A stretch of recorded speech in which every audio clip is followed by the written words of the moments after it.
नमो तच्चा भगवतो अरहतो सम्मा सम्बुद्धच्चा।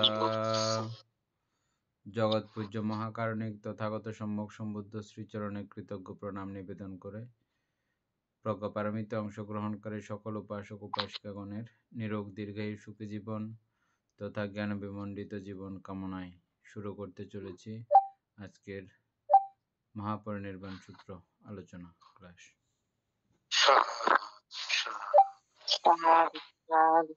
বন্দনা বান্তে মঙ্গল। তুমি দেখো টমেটো কাটলে তুমি কখন ঘুমাবে দেখো, যাও ঘুমাবে তুমি।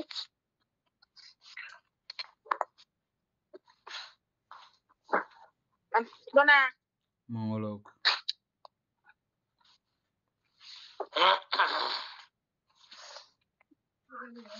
বান্দা এখন পরিশিষ্টতা পড়বো যে পরিশিষ্ট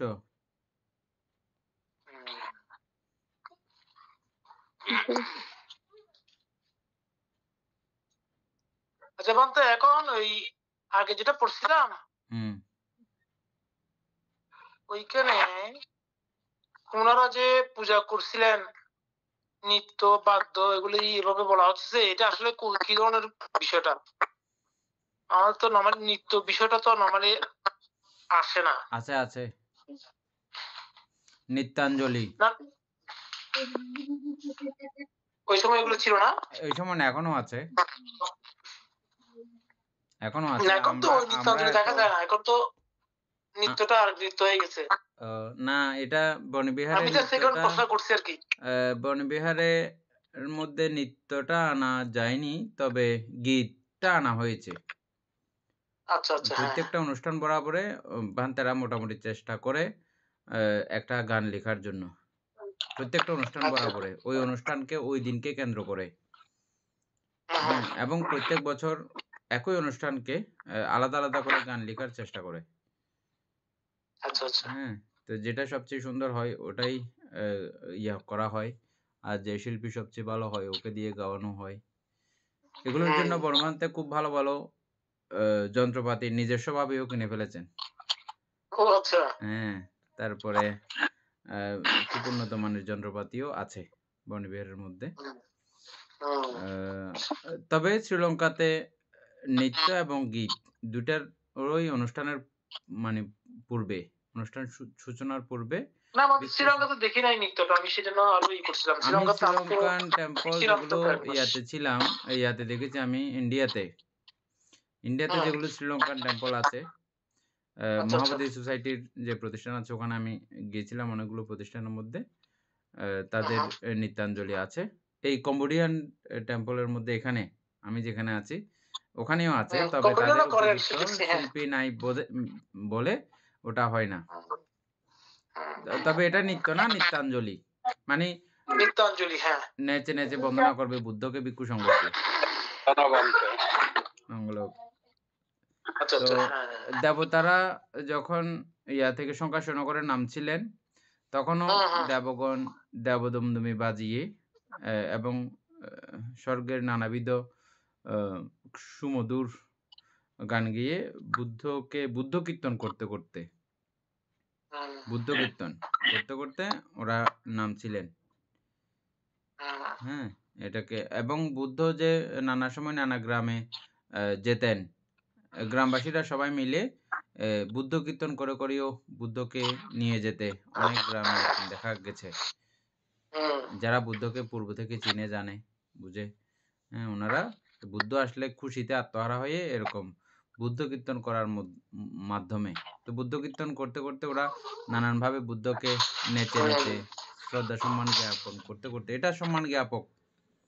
আচ্ছা আচ্ছা, ওটা অন্য কিছু না। ঠিক আছে। হ্যাঁ, নৃত্য গীত আছে। শব্দ পূজা বলা হয় আর কি, শব্দ পূজা।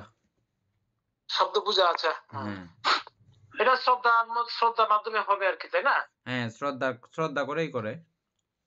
শ্রদ্ধা করেই করে। এখনো তো যে কোন ভিক্ষু মারা গেলে যখন সৎকার অনুষ্ঠান হয়, অনুষ্ঠানের মধ্যে অনেক সময় ওই চাকমা নৃত্যের মতো কতগুলো নৃত্য দেখা যায়। হ্যাঁ, তো ওগুলোও তো আপনি দেখবেন হাত জোড় করে বন্দনা করতেছে। মানে যেগুলো অরিজিনাল হুম, ভিক্ষুদের জন্য করে সাজানো হয়, ওই গানগুলো কিছুক্ষণ নেচে তারা আবার ভ্রান্তের দিকে হয়ে বন্দনা করে। আচ্ছা। হুম, ওগুলো নিত্যাঞ্জলি। আচ্ছা। দাদা কত নম্বর পৃষ্ঠা দাদা ফরম দে? আমরা পরিশিষ্ট পড়বো যে আজকে পরিশিষ্ট লাস্ট। ওইখানে 207 ইয়েতে আর উপরে সেখানে কিছু লেখা নাই। কত নাম্বার প্লিজ? 177 পেজ হবে আর কি। 178 177 পেজ হবে আর কি। আশা করি। প্রথম দেখা যাক পরিনির্বাণ কি। উপসর্গের সহিত বান শব্দের সমাসে পরিনির্বাণ পদ সিদ্ধ হইয়াছে। বান হচ্ছে তৃষ্ণার নামান্তর। তৃষ্ণা অপর সাধারণ সহকারী কারণ সহযোগে জীবগণকে ভব হইতে ভবান্তরে সিম্বন বা বন্ধন করাই বলিয়া বান নামে অভিহিত হয়। বন্দনা বলতে মঙ্গলক। উপসর্গের সহিত বান শব্দের সমাসে পরিনির্বাণ পদ সিদ্ধ হইয়াছে। বান তৃষ্ণারই নামান্তর। তৃষ্ণা অপর সাধারণ সহকারী কারণ সহযোগে জীবগণকে ভব হইতে ভবান্তরে সিম্বন বা বন্ধন করায় বলিয়া বান নামে অভিহিত হয়। অথবা বান অর্থ তীর। লোভ দেশ মোহ সংখ্যাত ক্লেশ ও তীরজনিত দুঃখ নাই বলিয়াও নিব্বান। 187 লেখা নাই অবশ্য, ওইটা পরিশিষ্ট। লোভ দেশ মোহ সংখ্যাত ক্লেশ তীরজনিত দুঃখ নাই বলিয়াও নিব্বান।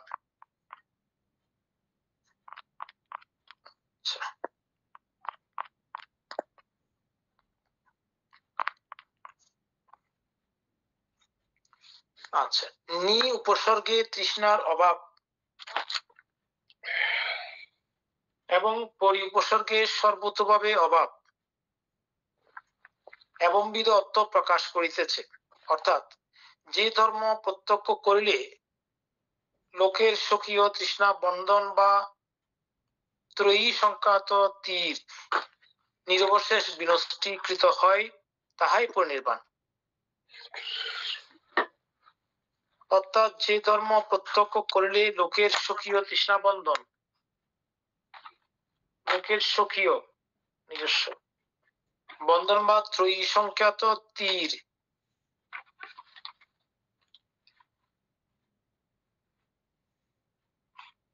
এখানে ত্রয়ী সংখ্যাত বলতে লোভ দেশ মোহকে বোঝানো হচ্ছে নাকি? হ্যাঁ। তীর নিরবশেষ বিনষ্টীকৃত হয়, তাহাই পরিনির্বাণ। আচ্ছা, ওই 3 লক্ষ বান। আচ্ছা, তীর দিয়ে লোভ দেশ মোহকে। আচ্ছা, সংক্ষেপে বলিতে গেলে সর্ববিধ দুঃখের নিরোধ বা পরিনিবৃত্তি পরিনির্বাণ। তাহলে নির্বাণ শব্দের অর্থ খুব সুন্দর করে আমরা ভালো করে বুঝতে পারলাম, যদিও জানছিলাম আগে। হ্যাঁ, নির্বাণ শান্তি লক্ষণ ও দুঃখের উপশমতায় ইহার স্বভাব। নির্বাণ শান্তি লক্ষণ ও দুঃখের উপশমতায় ইহার স্বভাব। অচ্যুতি ইহার রস বা কৃত্য। নিবৃত্তির পর তথা হইতে চ্যুত হইয়া কোথাও পুনর্জন্ম গ্রহণ করিতে হয় না। অধিকন্তু চ্যুত হইবার মতো কোন অবস্থা অবশিষ্ট থাকে না। বর্ণ আকার ও মনাদি রূপে আরম্ভন করিবার যোগ্য বলিয়া পঞ্চস্কন্ধের নাম নিমিত্ত। বর্ণ আকার ও মনাদি রূপে আরম্ভন করিবার যোগ্য বলিয়া পঞ্চস্কন্ধের নাম নিমিত্ত। এটা বুঝা গেছে?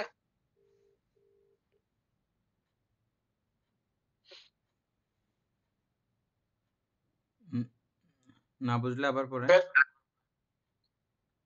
হ্যাঁ মানতে আমি এর জন্য করলাম সবার বুঝছি কিনা ওটা আমার করার জন্য।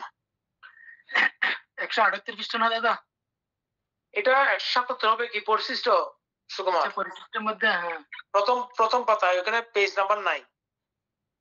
ঠিক আছে। এখন ওই দ্বিতীয় পারাতে নিব্বাণ শান্তি লক্ষণ ওইটাই। হ্যাঁ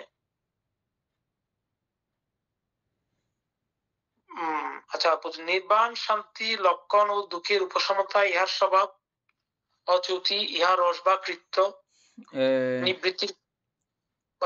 দুইটা জিনিস দেখেন, একটা হচ্ছে যে সুখ এবং শান্তি একই জিনিস না।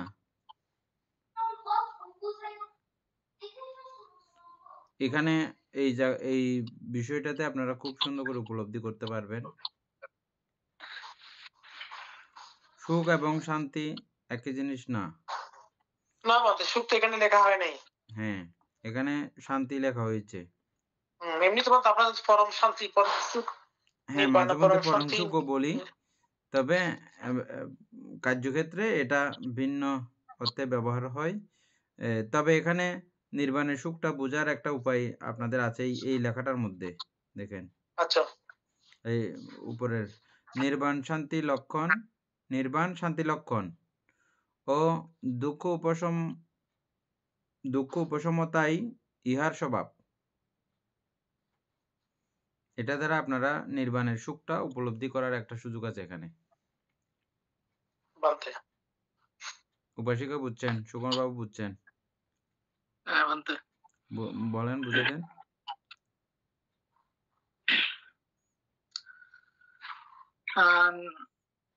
নির্বাণ হয়ে গেলে তো বানতে আর যে দুঃখতা থাকবে না। আরেকটা লাইন বুঝেন লাস্টে, অচ্যুতি শান্তি লক্ষণ আর কি। অচ্যুতি ইহা রস বা কৃত্য। এটা দ্বারাও নির্বাণকে বোঝার একদম সহজ উপায় এই পুরোটা তিনটা বিষয়। এরপর লাইনটাও ঠিক আছে মানতে, নিবৃত্তির পর তথা হইতে চ্যুত হইয়া কোথাও পুনর্জন্ম গ্রহণ করতে হয় না। তার পুনর্জন্ম গ্রহণ করতে হয় না। হ্যাঁ, উপরের লাইনটা একটু করেন, সবার জন্য বলেন। অচ্যুতি ইহার লক্ষণ আর চ্যুত হবে না আর কি। প্রথম থেকে বলেন। নির্বাণ শান্তি লক্ষণ ও দুঃখের উপশমতা ইহার স্বভাব। নির্বাণ শান্তি লক্ষণ, এটা ঠিক আছে। নির্বাণ হচ্ছে যে শান্তির একটা জায়গা। দুঃখের উপশমতা ইহার লক্ষণ, আর মানে হচ্ছে দুঃখ বলতে আর কোনো কিছু থাকবে না আর কি বানতে। দুঃখ উপশম মানে দুঃখটা মানে তো যার কোনো রকমের দুঃখতা থাকবে না ওখানে, শান্তি এই মানে। ঠিক আছে, আরো কেউ বলতে চাইলে বলেন। দুঃখের উপশমতাই হচ্ছে নির্বাণ। পিছন থেকে আসতে হবে না। আরো কেউ বলতে চাইলে বলেন। আর জন্মগ্রহণ করতে হবে না, জন্ম নিরোধ, এটার জন্য শান্তি বলতে বলতে আমি একটু করে চেষ্টা করি। নির্বাণ শান্তির লক্ষণ, অর্থাৎ আমরা যারা মার্গফল পর্যন্ত লাভ করতে পারি না, যারা পৃথকজন আছি, আমাদের চিত্ত সবসময় অশান্ত থাকে। তো যারা এই মার্গফল আদি লাভ করেন, যারা নির্বাণ লাভ করেন বা অরহত হন, তাদের চিত্ত আমাদের মতো নয়। তাদের মনটা শান্ত থাকে, চিত্তটা শান্ত থাকে। এটা হচ্ছে নির্বাণের লক্ষণ। আর হচ্ছে দুঃখের উপশমতাই ইহার স্বভাব। দুঃখের উপশম, যারা অরহত ফল বা মার্গফল আদি লাভ করেন, তাদের মধ্যে দুঃখ উৎপন্ন হলেও আমাদের মতো করে নয়। তারা ওটার উপশম করতে জানেন। তাদের আমরা সেরকম উপশম করতে জানি না, আমাদের সেরকম হয় না। তো যারা অরহত বা মার্গফল লাভ করেন, তাদের দুঃখগুলো উপশম হয় আর কি। অর্থাৎ আমরা যেভাবে নিরাময় করতে জানি না, ওনারা ওইভাবে নিরাময় করতে জানেন।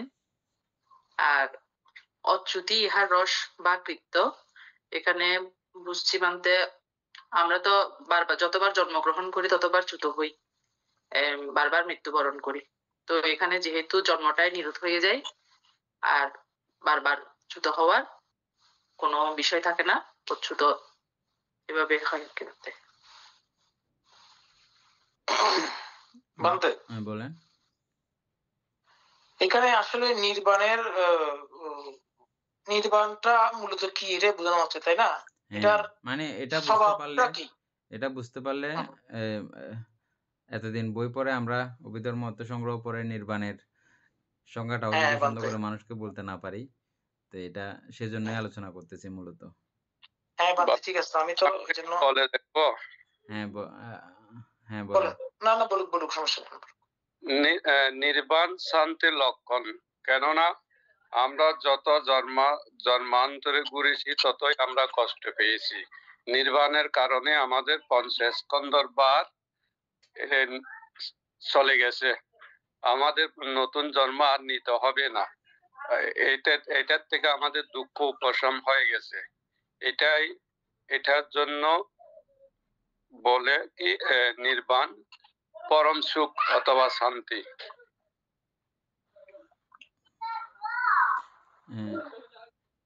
উপাসক বলেন। না বান্দা, আমি বলতেছিলাম এটা নির্বাণের মূলত নির্বাণটা আমরা এমনি বুঝি তো, আমরা যে আমাদের সব ধর্ম যেগুলো আমরা বুঝি, ওই দৃষ্টিভঙ্গিতে এটার শেষ পর্যায়ে গিয়ে নির্বাণের যে স্বভাব একটা আছে, সেই স্বভাবটা হচ্ছে কি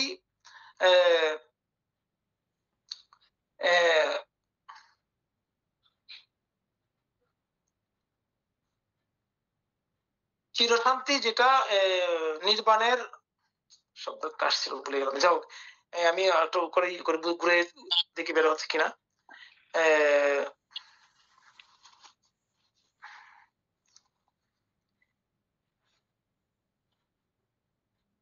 আচ্ছা, আমি একটু পর আবার দেখবো, আমার যেটা বোঝাচ্ছে সেটা কেটে গেছে। বলতে চাইলে বলেন। আচ্ছা, আমি একটু চেষ্টা করতেছি, দেখেন। আমাদের ফোঁড়া হয় না,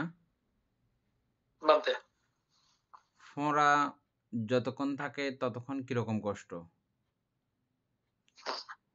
আর ফোঁড়া যখন ভালো হয়ে যায় তখন স্পেশাল কোনো সুখের অনুভূতি সেখানে আসে কি?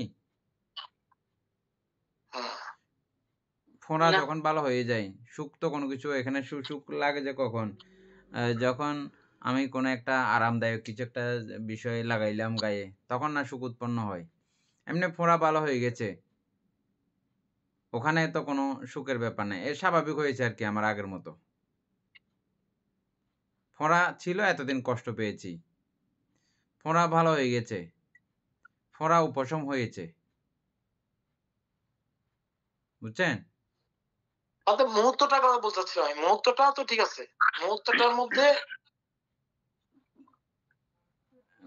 একটা ফোড়া ভালো হয়ে মানে সুখী উঠার সময়, যে মুহূর্তটা সুখী উঠার সময়টা আছে, হয়তো উনার যে কষ্টটা এটা থেকে মুক্ত হচ্ছে, সে একটা স্বস্তি আসে আর কি। কষ্টমুক্ত হচ্ছে, স্পেশালি কোনো সুখ উৎপন্ন, এটা মানসিকভাবে আমি খুশি হচ্ছি, হ্যাঁ এটা ভালো হয়ে যাচ্ছে, এটা মানসিকভাবে একটা খুশির একটা ব্যাপার আছে, কিন্তু শারীরিকভাবে কিন্তু কোনো স্পেশাল সুখ উৎপন্ন হয় নাই, এখানে কোনো মজাদার কোনো কিছু এখানে হয় নাই, এটা জাস্ট উপশম সুখ। অর্থাৎ আপনি লোভ দেশ মোহ দ্বারা আক্রান্ত হয়ে এতদিন ফোড়াগ্রস্ত যন্ত্রণা আপনি এতদিন পাচ্ছিলেন, এই যন্ত্রণা থেকে আপনি মুক্ত হলেন নাই, এটা স্পেশালি কোনো সুখের অবস্থা না। এই নির্বাণকে পরম সুখ, শুধু সুখ বলা হয় না, পরম সুখ হিসেবে আখ্যায়িত করেছেন, এজন্য এটা কোনো সুখের বিষয় এরকম না। আচ্ছা, লাস্টে আরেকটা কথা আছে, এই অচ্যুতি ইহা রস বা কৃত্য। রস বা কৃত্য। আপনি যখন নির্বাণ চিত্ত হয়ে থাকবেন, নির্বাণ চিত্ত এটা তো সম্পূর্ণ ওটা ওই চিত্তের মধ্যে কোনো কিছু ধরা নাই, তো ছাড়বে কোত্থেকে? ওই চিত্তে কোনো কিছু ধরা নাই, ওই চিত্ত হারাবে কি আর? আমাদের হাতে কিছু থাকলে এগুলো হারানোর ভয় থাকে। হাতে কিছুই নাই, হারানোর ভয় কোত্থেকে থাকবে? চ্যুতি কোত্থেকে হবে বা হারানো কিভাবে যাবে? হ্যাঁ, এটাই হচ্ছে যে এটা কৃত্য বা রস। আমার আর কোনো হারানোর ভয় নেই। সবকিছু হারিয়ে ফেললে একটা মানুষের ওর যেমন আর কোনো ভয় থাকে না। সবকিছু মানে হারিয়ে এখানে চ্যুত হওয়ার কিছুই নাই। আর চ্যুত হওয়ার কিছুই নাই। আমাদের প্রত্যেকের হারানোর ভয় আছে। যাদের যার যার সম্পত্তি আছে তাদের সবার হারানোর ভয় থাকে। কিন্তু যাদের কোনো সম্পত্তি নাই এবং নিজেকেও হারিয়ে ফেলেছেন, তখন উনার আর হারানোর কোনো কিছু থাকে না। হারানোর ভয়ও নাই। আ তাহলে উপশম সুখ হচ্ছে যে নির্বাণ মূলত। উপশম সুখ। বান্তে ওটাকেই আমি স্বভাব ধর্ম হিসেবে বলতে চাচ্ছিলাম। নির্বাণের স্বভাব ধর্মটা হচ্ছে উপশম সুখ। হ্যাঁ, নির্বাণের স্বভাব হচ্ছে শান্তি লক্ষণ। শান্তি লক্ষণ শান্তি ও উপশম লক্ষণ, সুখ। হ্যাঁ, শান্তিটা কি? শান্ত থেকে শান্তি আসে। হ্যাঁ। শান্ত কি? এক জায়গায় স্থির করে রাখো, উপাসিকা যেটা বলছে। চিত্তকে এক জায়গায় স্থির, অশান্ত না করা, অচঞ্চল না করা। শান্ত হয়ে বসে থাকা। কোনো জায়গায় আ আমরা ১ম ধ্যান হইতে ৮ম ধ্যান পর্যন্ত যেগুলো দেখেছি, এগুলো একটা না একটা জায়গার মধ্যে চিত্ত ছিল। একটা না একটা জায়গার মধ্যে চিত্ত ছিল। এই শান্ত নির্বাণের যে শান্ত, এটা কোনো জায়গাতে না দিয়ে ও চুপচাপ শান্ত হয়ে থাকছে। ওটা আলাদা। ১ম থেকে ৮ম ধ্যান পর্যন্ত এগুলো কোনো না কোনো জায়গার মধ্যে দিয়ে উনি রেখেছেন চিত্তকে। কিন্তু নির্বাণ শান্তির কথা যেটা বলা হয়েছে সেটা হচ্ছে যে একদম কোনো জায়গা ছাড়া চিত্তকে শান্ত রেখে দেওয়া।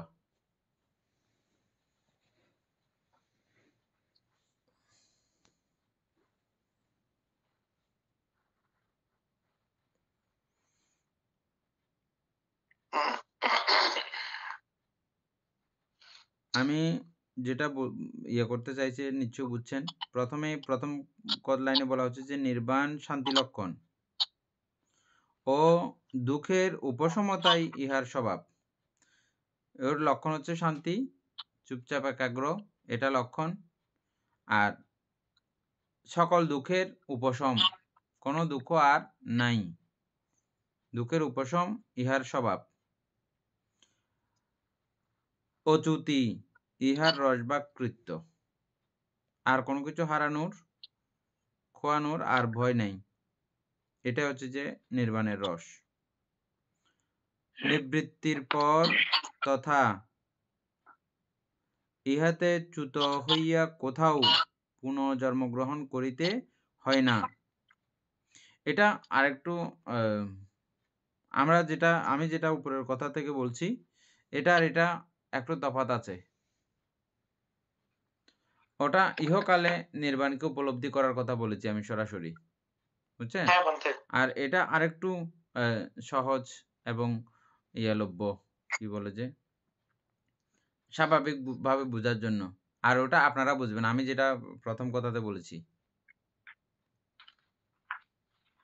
এখনই বুঝার কথা। মানে ইহজন্মে এটাকে প্রত্যক্ষ করার জন্য। বুঝছেন? ওটা হচ্ছে যে আমার মৃত্যুর পরে আমার আর জন্ম হবে না, কষ্ট হবে না। ওটা ওই ধরনের কথা। আর যেটা বললাম যে কি? অচ্যুতি ইহার কৃত্য বা রস। অচ্যুতি বলতে আমি এই মুহূর্তেও কোনো কিছু আর ধরি না। তা আমার হারাবে কোত্থেকে?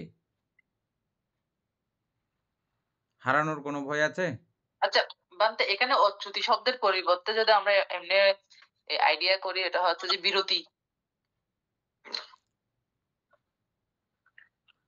বিরতি মানে এই গ্রহণ করে না এরকম আর কি। অর্থাৎ আমরা তো বিরত থাকা বলতে ওইরকম আর কি। না, এখানে বিরত থাকার কিছু নাই তো, যেহেতু ওনার মধ্যে সবকিছু উপশম হয়ে গেছে। বিরতরা না, আমরা তো আমাদের তো লোভ দেশ মোহগুলো তো আমরা ধরি।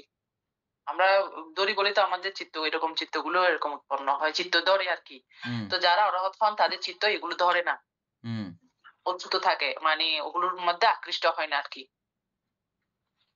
ওই অর্থে বলতে চাচ্ছিলাম বিরতিটা। যাই হোক, তারপরে এরপরের লাইনটা মানে আরেকটু নরমাল করে আছে। উপরেরটা ওই বেশি লাইনটা বলতে আমরা সবাই তো সবাই বুঝছেন বিভিন্ন এটা দিয়ে। ভাবে পাইছি বিভিন্ন সময়। আর এমনি সময় পড়াতেও শুনছি। পাইছেন। আর উপরের যে হ্যাঁ, কথাটা আর এই বললাম প্রথম এটা লাইনটা বলতে আমার জন্য নতুন সব হ্যাঁ, থেকে। আমি যেটা এখন বলছি এটা হচ্ছে যে আমাদের বই পড়া অভিজ্ঞতা, অর্থ হ্যাঁ, সংগ্রহ পড়ার অভিজ্ঞতা। হ্যাঁ, তারপর তারপরে হচ্ছে অধিকন্ত চ্যুত হইবার মতো কোনো অবস্থা অবশিষ্ট থাকে না। এই আমার পূর্বের কথাটা এখানে আসছে। আমি যেটা আপনাদেরকে আগে ওই লাইনে বলছিলাম। অধিকন্তু, অধিকন্তু থেকে আবার পড়েন। চ্যুত হইবার মতো কোনো অবস্থা অবশিষ্ট থাকে না। বুঝছেন? কারণ আপনি সবকিছু ছেড়ে দিয়েছেন, আচ্যুত হইবার মতো কোনো কিছু অবশিষ্ট নাই। সবকিছু তখনই ছেড়ে দিয়েছেন আপনি। কারণ এখান থেকে লোকদেশ মোহ সবগুলো হারিয়ে গেল। হ্যাঁ। আর আবার আর কিছু থাকে না তখন। না। তারপরটা হচ্ছে বর্ণ আকার ও মনাদি রূপে আরম্ভন করিবার যোগ্য বলিয়া পঞ্চস্কন্ধের নাম নিমিত্ত। এখানে নিমিত্তটা বোঝানো হয়েছে কিরকম করে। বর্ণ আকার এটা হচ্ছে বাহ্যিক যে স্বর ইন্দ্রিয়র কথা বলা হচ্ছে বলতে এখানে। আর মনাদি রূপে এখানে বিষয়টা একটু করে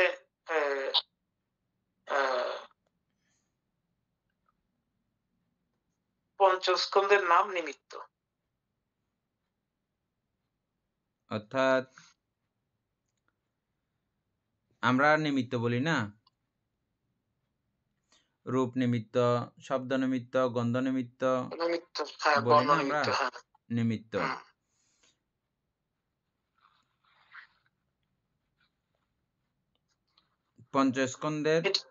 পঞ্চস্কন্ধের নাম নিমিত্ত। তাহলে এইগুলো বলতে গঠিত হয় আমাদের বাহ্যিকুল আধ্যাত্মিক দ্বারা। তখন ওই পঞ্চস্কন্ধ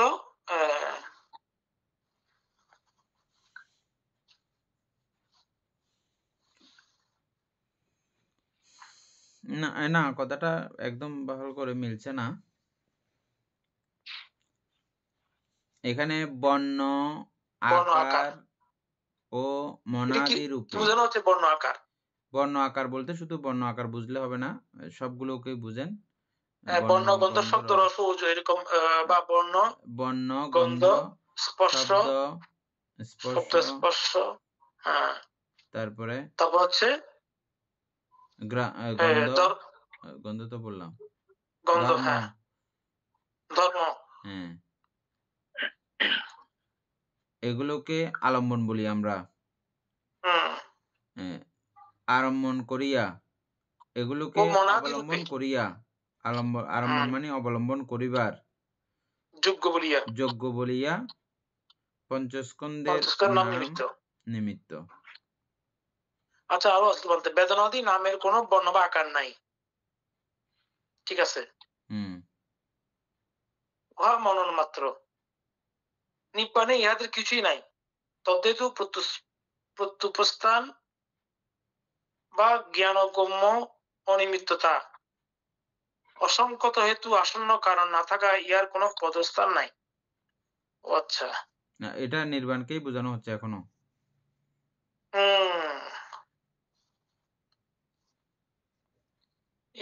এটা তো খুব ভালো জিনিস তাইলে।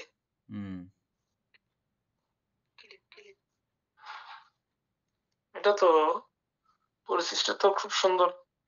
না, এটা পুরোটাই সুন্দর এবং বেশি আনন্দ লাগবে, বেশি মজা লাগবে। এটা বুঝে বুঝে দেওয়া মানতে থাকে। আমি এটা 2000 সালে পড়ছি যে এখনো এগুলো মনে আছে। তাই? হ্যাঁ।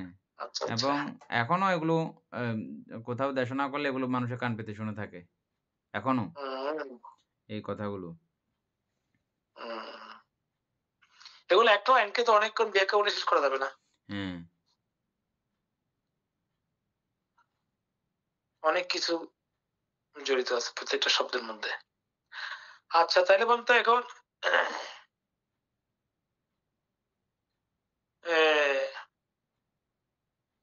বেদনাদি নামের কোনো বর্ণ বা আকার নাই, ঠিক আছে বুঝলাম, উহা মনন মাত্র।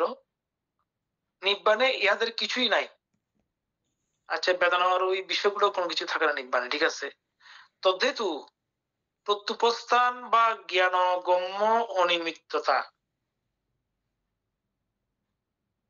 এটা মানতে প্রত্যুপস্থান বা এটা আমি জ্ঞানগম্য। আপনাদেরকে একবার আলোচনা করছিলাম কথা বলতে গিয়ে, আমাদের জ্ঞানেশ্বর বান্তের কথা বলতে গিয়ে, না জ্ঞানেশ্বর বান্তে না, আপনাদের বিনাজুরির শান্তরকিত ভান্তের কথা বলতে গিয়ে আচ্ছা আচ্ছা।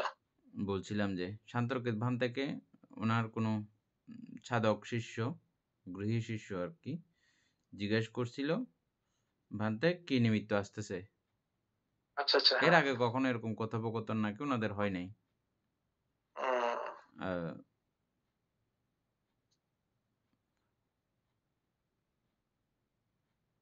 এই শেষ মুহূর্তে ওনার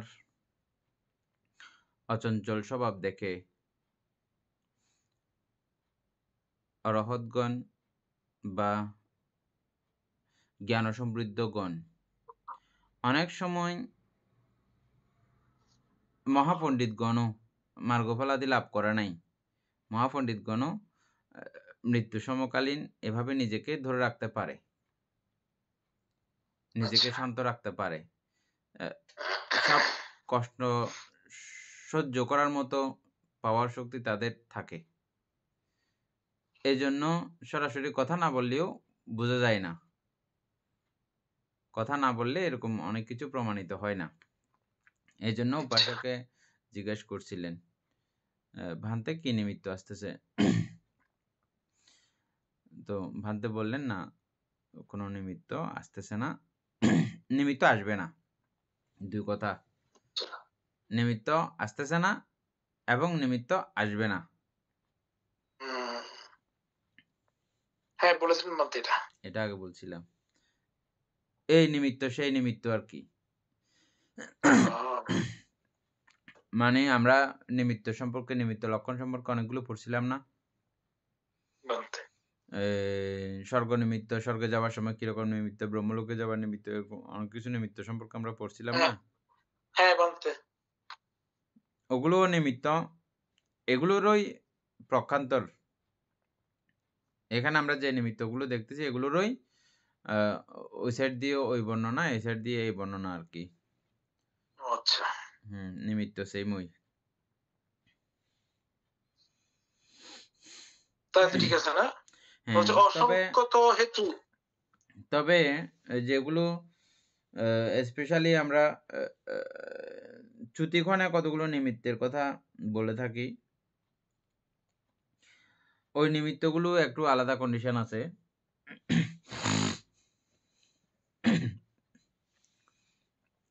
এটা হচ্ছে যে যখন চ্যুত হয় মানুষ, চ্যুতি হওয়ার পূর্ব মুহূর্তে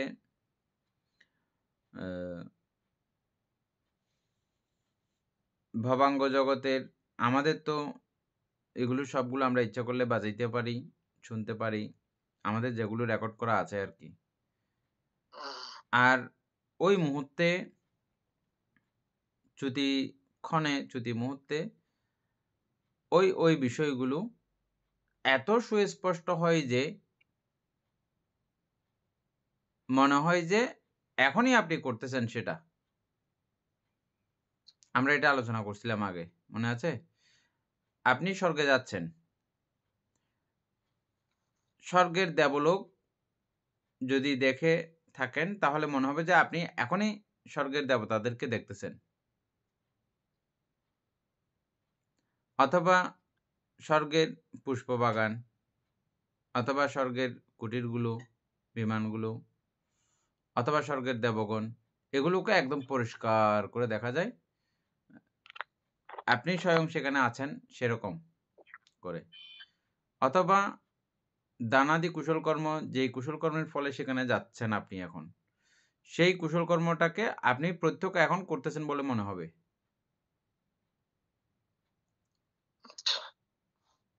এটা একেবারে বর্তমান করতেছেন বলেই এরকম করে দেখা যায়।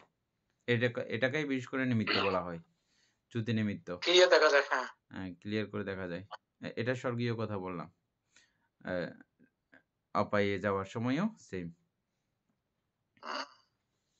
বান্তে হ্যাঁ। শান্তরক্ষিত বান্তে যেখানে নিমিত্ত আসবে না বলতেছে, তাইলে উনি কি নিমিত্ত মুক্ত? হ্যাঁ, নিমিত্ত মুক্ত ছিলেন। কথাতে ছিলেন, এটাই সেটাই। প্রমাণিত হয়।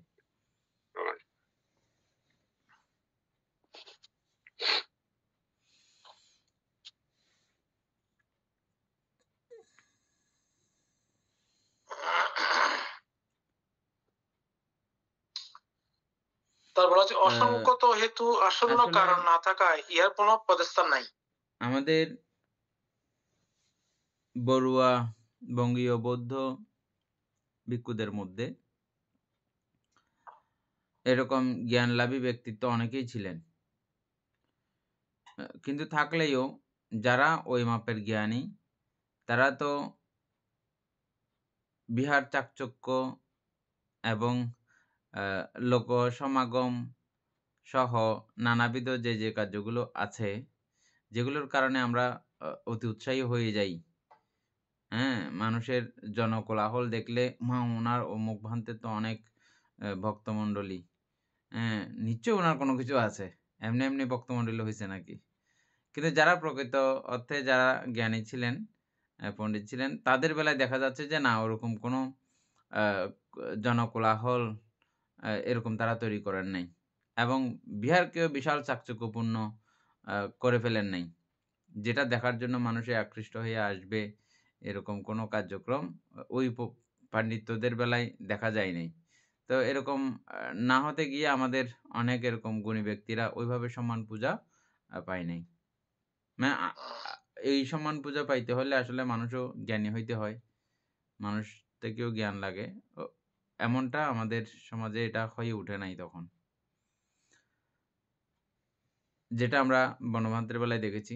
উনি খুবই সমাদৃত হয়েছেন নানানভাবে। আমাদের বড়ুয়াদের কাছে কিন্তু এটা দেখা যায়নি।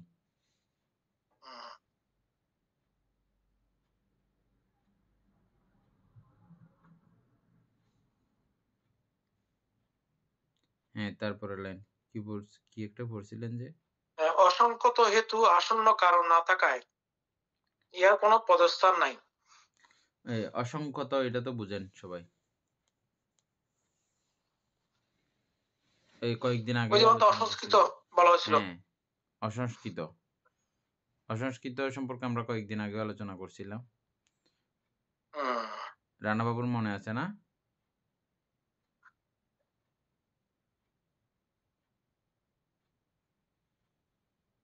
মানতে অসংস্কৃত।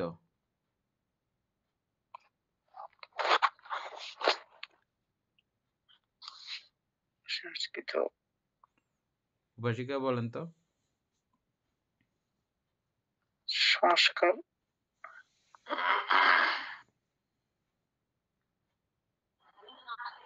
তাতে সংস্কার আর হয় না আর কি। সংস্কার হয় না। সংস্কার নতুন করে সংস্কার সৃষ্টি হয় না। মানতে এখানে অসংস্কৃত হচ্ছে নির্বাণ, আর সংস্কৃত হচ্ছে কি নির্বাণ। সংস্কৃত হচ্ছে চিত্তচৈতসিক রূপ।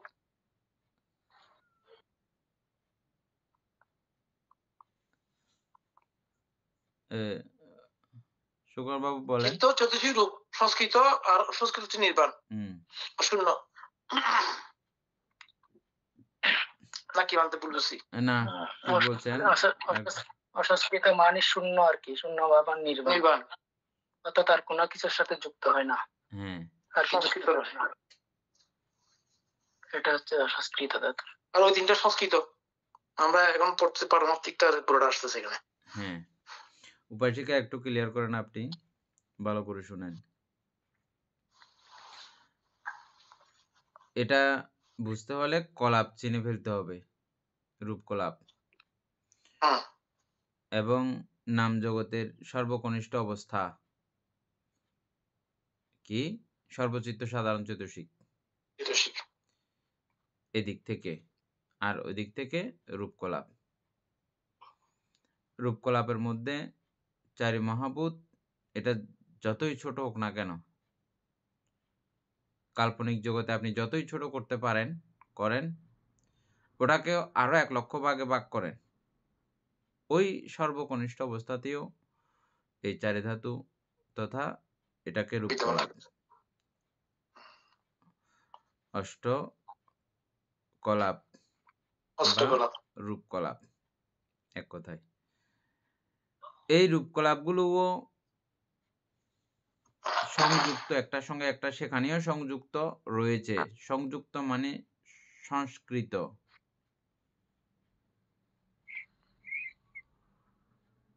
সাংখ্যাতা।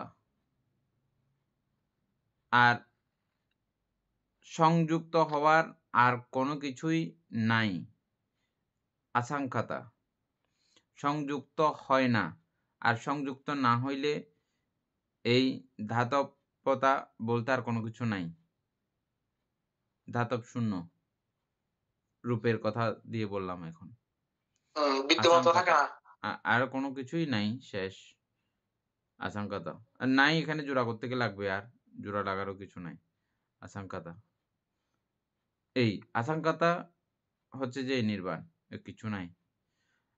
আবার নামের দিক থেকে সর্বচিত্ত, সাধারণ, চৈতসিক, এগুলো সিস্টেমে সবগুলো যুক্ত হয়। যুক্ত হইলেই সাংকাতা ধাম্মা, সংস্কৃত ধর্ম। যুক্ত না হইলে কিছুও নাই, আর আশঙ্কাতা নির্বাণ। যুক্ত না হইলে আর কোনো কিছুই নাই, এটাই মূল কথা। বান্তে, হ্যাঁ, এই নির্বাণের মধ্যে যে সংস্কারগুলো ছিন্ন হয়, এটা তো নামের সংস্কারগুলো নামের সংস্কার না, রূপের সংস্কার তো ছিন্ন হয়ে নির্বাণ। আমি এতদিন জানতাম যে আমাদের এটা চিত্ত যে সংস্কারগুলো তৈরি করে, হ্যাঁ, এটা চিত্তের নির্বাণ, এটা আমাদের রূপের নির্বাণ না। চিত্তের আমি নির্বাণ। আপনাদেরকে হ্যাঁ। বোঝানোর জন্য সাংকাতা ধাম্মা, এই রূপটা তো ইয়ে করা যায় না, বিচ্ছিন্ন করা যায় না কোনোভাবেও, যায় না। হ্যাঁ, এটা সবসময় সংযুক্ত হয়ে থাকবেই থাকবে। থাকবে। হ্যাঁ, এটার সঙ্গে আমাদের কোনো সম্পর্ক নাই। আমাদের সম্পর্ক হচ্ছে যে নাম জগতের, নির্বাণের সম্পর্ক হচ্ছে নাম নাম জগতের। জগতের সঙ্গে। তাহলে হ্যাঁ। ওই নামের যে সংস্কৃত সংযুক্ত হওয়া, এই ওটা হয় না। সংযুক্ত আর হয় না। হয় না। সংযুক্ত হ্যাঁ। না হইলে অসংযুক্ত বা অসংস্কৃত বা নির্বাণ। ওইটা আমি আগে বুঝছি, বানতে আমি হয়তো এরকম করে বুঝাতে পারি নাই। হ্যাঁ, এটা ওটা আমি আরো আগে বারবার বুঝছি। আলোচনা করলে আর একটু ক্লিয়ার হবে সবার। এই জন্য আমি আর আলোচনা করতেছি বারবার। সেম বিষয়গুলো এগুলো আমরা কয়েকবারই আলোচনা করেছি।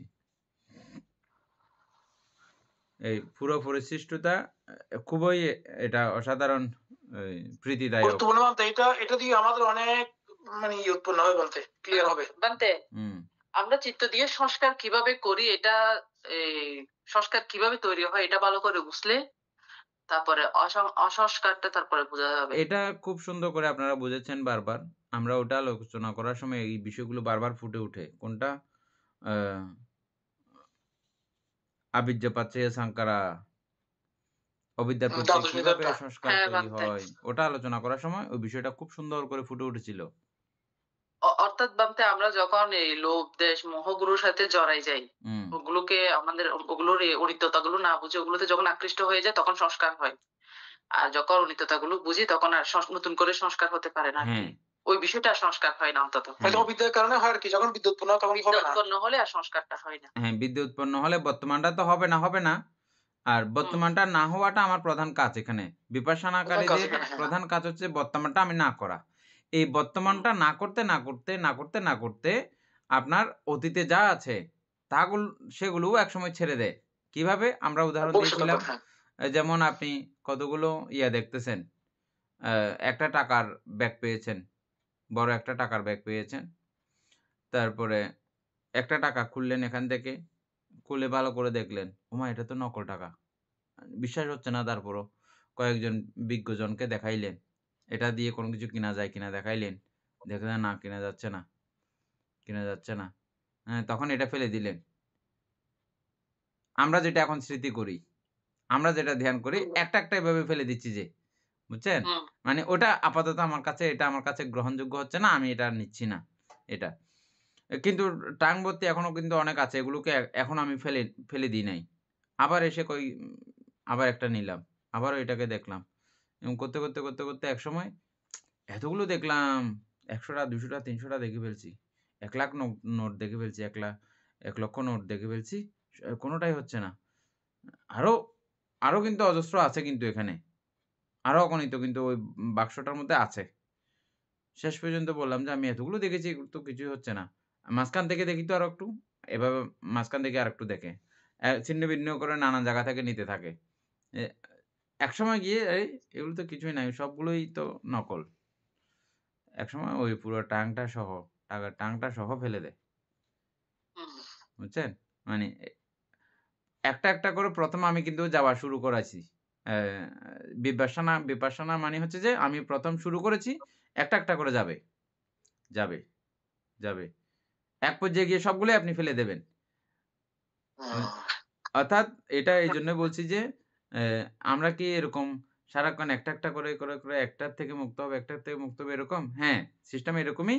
এক পর্যায়ে গিয়ে মন সবগুলোই ফেলে দেবে। আর যারা এগুলো আবার সবগুলো অনাহত হয়ে যান, এরা উনারা সবগুলো সবগুলো ফেলে ফেলে দিয়েছে। দেন আরকি। সবগুলো উনাদের ফেলে নতুন করে দিয়েছে। আর কোন সংস্কার হয় না। হ্যাঁ, এভাবে মানে অর্থাৎ উনারা আর কোন কিছুকেই এভাবে গ্রহণ করেন না। হ্যাঁ, না। আমরা তো একটা ফেলি, আবার আরেকটা ধরি এখনো। না ওগুলো ঠিক আছে মনে হয়। এগুলো পরে পরীক্ষা করে দেখব। এগুলো ঠিক আছে। বাক্সের মধ্যে যেগুলো আছে এগুলো বোধহয় ভালো। আবার হ্যাঁ। ভেরিফাই করার সময় থাকে না যে সেজন্য ধরে ফেলি যে। হ্যাঁ? ভেরিফাই ভেরিফাই করার করি না। সময় থাকে না যে। মোহগ্রস্ত থাকি তো বানতে। হ্যাঁ, সবসময় মোহগ্রস্ত থাকা আমাদের মোহের কারণে আমরা ওই মানে ভালো করে ভেরিফাইটা হয় না। ভেরিফাইটা যদি ঠিকমতো হয় তাহলে সবসময় হইতো। আমরা তো করি না। ও যেটা করি এরকম। যেটাতে মোহ থাকে না সেটা অবশ্যই এরকম হ্যাঁ, ফেলে দিই। বুদ্ধ বলছেন আমাদের মতে আ অ মোহর অধৈর্য হওয়ার কিছু সংখ্যাটা নাই। বুদ্ধ বলছেন যে মহাসতিপট্টন সূত্রের মধ্যে অধৈর্য হওয়ার কিছু নাই। তুমি কাজ শুরু করেছ, কাজ চলতে থাকুক। না মানে কাজ তো শুরু হয়েছে মানতে। হ্যাঁ, কাজ আমরা শুরু ওই হয়েছে, যে কাজ বলছিলাম চলতে থাকুক। প্রথম বলছিলাম। আর বাকিগুলো একসময় তুমি অতিষ্ঠ হয়ে তুমি নিজেই ফেলে দিবা। হ্যাঁ। কারণ আমি দেখি যে 99% আমাদের মহাচ্ছন্ন থাকা হয়। হুম। যার কারণে আমরা অতীত ভবিষ্যতের মধ্যে পড়ে থাকি। বর্তমানটাকে নিয়ে আমরা ও খুব একটা করতে পারি না। এইজন্য চেষ্টা করা হয়, হ্যাঁ। এইজন্য আমাদের বর্তমান হচ্ছে যে ১ম এ পরিবর্তী প্রতিপত্তি প্রতিবেদন, হ্যাঁ। পরিবর্তীটা অত্যন্ত জরুরি সবার জন্য। জরুরি। পরিবর্তী হুম, না জানলে আপনি কোন কিছুই করতে পারবেন না। হুম, আর এই ঠিক। পরিবর্তী দেশনার মাধ্যমে অল্প স্বল্প দেশনার মাধ্যমে আমাদের বর্তমান যে মানসিক অবস্থা অল্প স্বল্প দেশনা দিয়ে যে পরিবর্তিত হবে এটা সম্পূর্ণ ভুল কথা। হ্যাঁ, বুদ্ধের সময়কালে বুদ্ধ খুব অল্প কিছু কথা বলেছেন। হ্যাঁ, অনেকেই মুক্ত হয়ে গেছে। মানে ওই সময় তো পার্মানেন্ট ব্যক্তি ছিল সে কারণে হ্যাঁ, আরকি। অল্প হুম, কথাতেই মুক্ত হয়ে গেছে। হুম। তারপরে আচ্ছা। তাহলে অসংখ্য হেতু আসন্ন কারণ না থাকায় ইহার কোনো পদস্থান নাই। আচ্ছা। তাহলে হচ্ছে তৃষ্ণামুক্ত বুদ্ধাদি মহর্ষিগণ অচ্যুত অত্যন্ত অকার্যকারণ সংজাত অনুত্তর শান্তি পদকে নিব্বাণ নামে অভিহিত করেন। কারা করেন? তৃষ্ণামুক্ত বুদ্ধাদি মহর্ষিগণ। এখানে বলতে মহর্ষিগণটাকে কিভাবে করা হচ্ছে? বুদ্ধাদি বুঝলাম। বুদ্ধাদি মহর্ষিগণ যারা মহাব্যক্তিগণ আরকি। মহা বলতে বিশেষ করে আপনি মহর্ষিগণ অ্যা আচ্ছা, আচ্ছা। মহর্ষি মানে মহাঋষি আরকি। আর মহাঋষি শ্রুতাপত্তি মার্গ থেকেই বুদ্ধ মহাঋষি বলে আখ্যায়িত করেছেন। আচ্ছা, আচ্ছা। হুম? কিছু জায়গাতে। আবার কিছু জায়গাতে অরহৎ ফল লাভ করার পরেই মহাঋষি বলে আখ্যায়িত করেছেন। ঋষি, আচ্ছা। যোগী। যোগী, হ্যাঁ। অ্যা যোগী অরহত হওয়ার আগ পর্যন্ত। অরহত হয়ে গেলে তখন ওনার যোগ শেষ, হুম, যোগ সিদ্ধ। হ্যাঁ।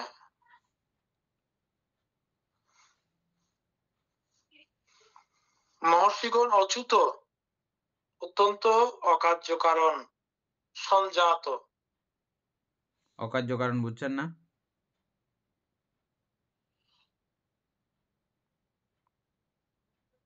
মানে আমাদের যে কার্যকারণ গুলোতে সবকিছু উৎপন্ন হয়, ওনাদের এগুলো হ্যাঁ উৎপন্ন হয় না, বুঝলেন? হ্যাঁ অকার্যকারণ। অকার্য কারণ। কার্যক্রমগুলো অকার্য হয়ে গেছে আর কি। হ্যাঁ, সংজাত। অনুত্তর শান্তি পদকে, শান্তি পদকে নিব্বাণ নামে অভিহিত করেন। হুম অনুত্তর শব্দের অর্থ কি ছিল? অনুত্তর সর্বশ্রেষ্ঠ আর কি। আচ্ছা, সর্বশ্রেষ্ঠ। এর উপরে আর নাই। তাই না? এর উপর আর নাই। এখানে উত্তর শান্তি উত্তর পদকে মানে উপরে, সর্বশ্রেষ্ঠ বলা হচ্ছে। উত্তর মানে উপরে, হ্যাঁ, উত্তর মানে উপরে, অনুত্তর হুম। এর উপরে আর নাই। অনুত্তর। এই শান্তির মধ্যে আর উপরে কোনো শান্তি নেই বলা হচ্ছে। হুম। এটাই নিব্বাণ নামে অভিহিত করেন।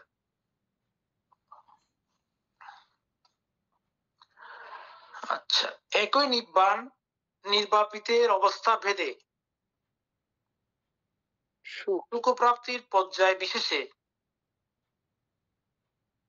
সুপাদিশেষ নিব্বাণ ও অনুপাদিশেষ নিব্বাণ এই দুই নামে অভিহিত হয়। অর্থাৎ সবকিছু তো এখানেই দেখা যায়। ভালো হয়েছে। অতীত জন্মে তৃষ্ণা ও অবিদ্যারূপ হস্ত দ্বারা বর্তমান স্কন্দ পঞ্চক, অতীত জন্মে তৃষ্ণা ও অবিদ্যারূপ হস্ত দ্বারা বর্তমান স্কন্দ পঞ্চক দৃঢ়রূপে আদান ও গ্রহণ করায় বলিয়া ইহাদের নাম উপাধি। বুঝছেন?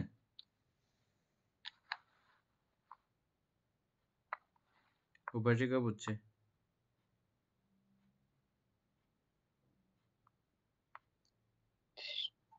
উপাধি কেন উপাধি বলা নাকি হয়েছে? উপাদান? হ্যাঁ, উপাধি উপাধি। মানে উপাদান। বলেন। বান্দা এই লাইনটাতে বলা হচ্ছে যে অতীত জন্মের তৃষ্ণা ও অবিদ্যার হস্ত দ্বারা, মানে আমাদের অতীত জন্মে যে অবিদ্যা আছে, তৃষ্ণার কারণে, তৃষ্ণা এবং অবিদ্যা, ওটা হাত। হস্ত দ্বারা। হ্যাঁ, অতীত জন্মের অবিদ্যা ও তৃষ্ণা এটাকে হাত বলে ধারণা করেন। হাত। হ্যাঁ, তারপরে বর্তমান স্কন্দ পঞ্চক অর্থাৎ পঞ্চস্কন্দ হ্যাঁ, দৃঢ়রূপে আদান বা গ্রহণ করাই এই অতীত বর্তমানের জন্মের এই হাতটা, পঞ্চস্কন্ধগুলো। এই পঞ্চস্কন্ধকে দৃঢ়রূপে গ্রহণ করা।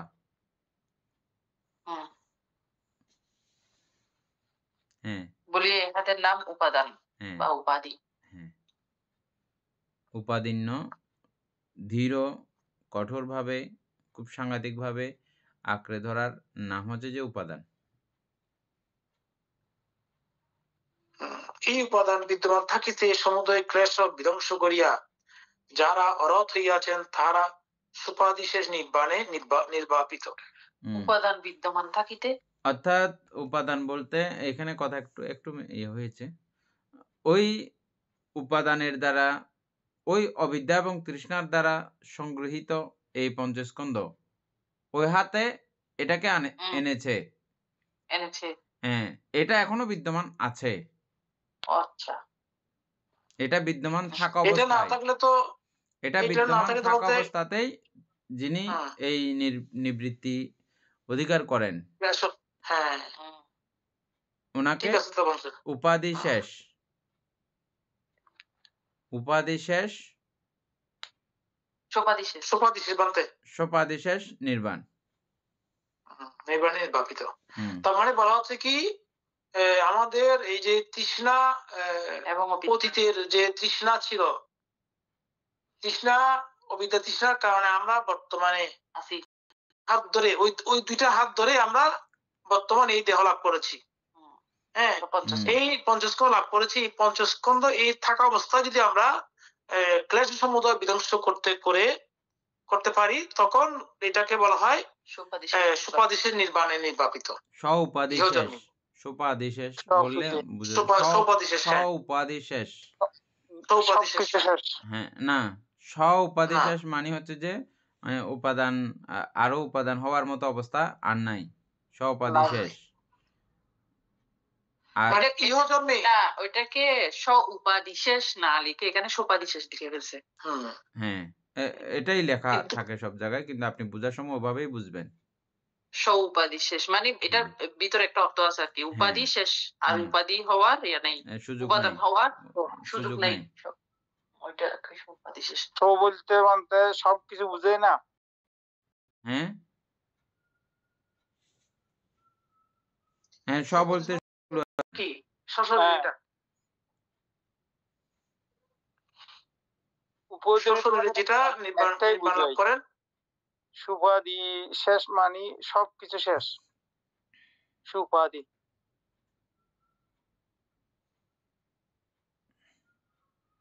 মূল কথা হচ্ছে যে একটা জীবদ্দশাতে নির্বাণ প্রত্যক্ষ করা, আবার আর একটা হচ্ছে যে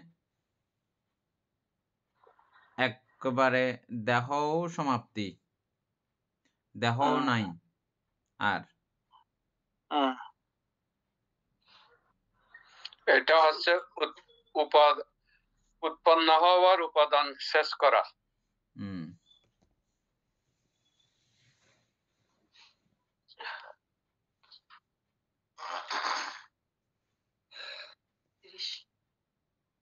তারপরে ভগবান সম্পত্তি লাভের সঙ্গে সঙ্গে এই নিব্বাণে নিবৃত হন। ওইরূপে নির্বাণদর্শী জীবন মুক্তির মৃত্যুর পর পঞ্চস্কন্ধের কিছু মাত্র অবশিষ্ট থাকে না, তখনই তিনি অনুপাদিশে নিব্বাণে নিবৃত হন। বুদ্ধত্ব লাভের 75 বছর পরে কুশিনারায় তার এই পুনর্নির্বাণ হয়। এই অবস্থা অনির্বচনীয়। ভগবান একদা ইহা বর্ণনা করতে গিয়া বলিয়াছেন, আমরা মনে হয় আগামীকাল পড়লে ভালো হবে এটা, তো ঠিক আছে। বুঝবে যেতে হবে তো, সময় শেষ হয়ে গেছে। সদ্ধর্মপ্রাণ প্রিয় উপাসক উপাসিকা বৃন্দ, এতক্ষণ যাবৎ আমরা মহাপরিনির্বাণ সূত্র আলোচনা করেছি। এতে আমাদের অপ্রমেয় পুণ্যরাশি অর্জিত হয়েছে। পুণ্যরাশি অনন্ত চক্রবর্তী সত্যগণকে দান করছি, গুরুভান্তি দেবকে দান করছি, মাতা পিতাগণকে দান করছি, এবং যারা আমাকে প্রতিনিয়ত এভাবে ধর্মচর্চায় সহযোগিতা করছেন, উৎসাহ দান করছেন, তাদেরকে এই পুণ্যরাশি দান করছি। যারা আমাকে প্রতিনিয়ত চারিত্র ইত্যাদি দান করেন, তাদেরকে এই পুণ্যরাশি দান করছি। এই পুণ্যের কাছে আমরা প্রত্যেকে প্রার্থনা করব নির্বাণ লাভ, অবধি অসৎ ব্যক্তি, মূর্খ ব্যক্তি, পাপ মিত্রের সংসর্গ লাভ না করে সদা সর্বদা জ্ঞানদর্শী কল্যাণ মিত্রের সান্নিধ্য সংসর্গ লাভ করে নির্বাণ প্রত্যক্ষ করতে পারি। এইরূপ সাধু কামনা পোষণ করে আজকের মতো ক্লাস এখানে সমাপ্ত করছি। সাধু।